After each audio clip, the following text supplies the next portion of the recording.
তাদেরকে নিয়ে আসছি। তাদের মধ্যে বিভিন্ন ধরনের প্রতিযোগিতামূলক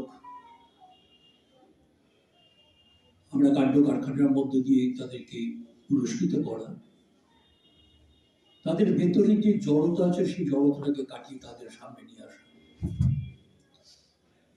এই একটি লক্ষ্যে আমরা আগামী 21 তারিখ সারাদিন ব্যাপী আমাদের এই অনুষ্ঠান চলবে।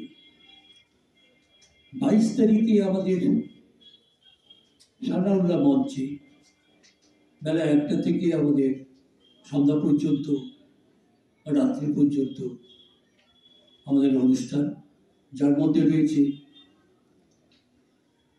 আগামী দিনে আমরা আরো কিভাবে মানুষের কাছে পৌঁছাতে পারি তার সাংগঠনিক একটা আলোচনা।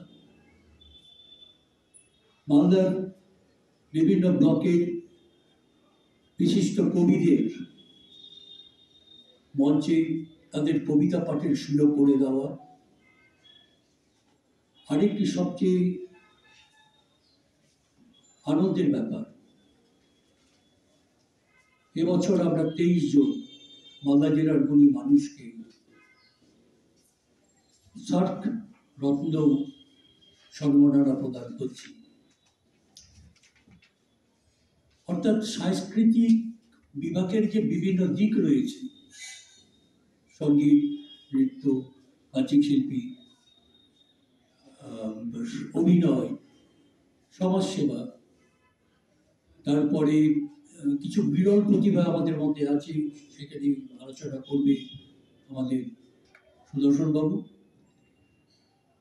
কবি রয়েছেন, প্রাবন্ধিক রয়েছেন, এই নিয়ে আমরা কি উদ্যোগপতিও রয়েছেন এর মধ্যে। এই সমস্ত মানুষজনকে নিয়ে আমরা সম্মাননা দিতে চাইছি সাক্ষাৎ সোসাইটির পক্ষ থেকে।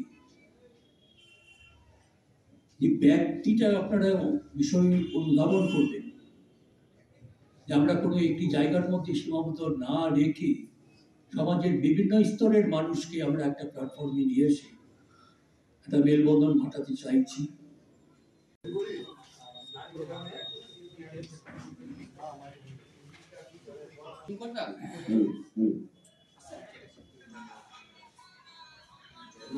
সোসাইটির পক্ষ থেকে আমরা আমাদের আগামী অনুষ্ঠানকে কেন্দ্র করে সাংবাদিক বৃন্দ আছে, তারা আমাদের কথা আমরা আমাদের সরকার থেকে অভিনন্দন জানাচ্ছি।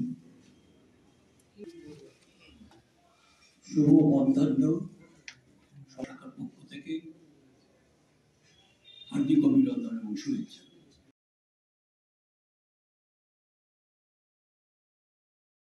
লক্ষ্য হচ্ছে যে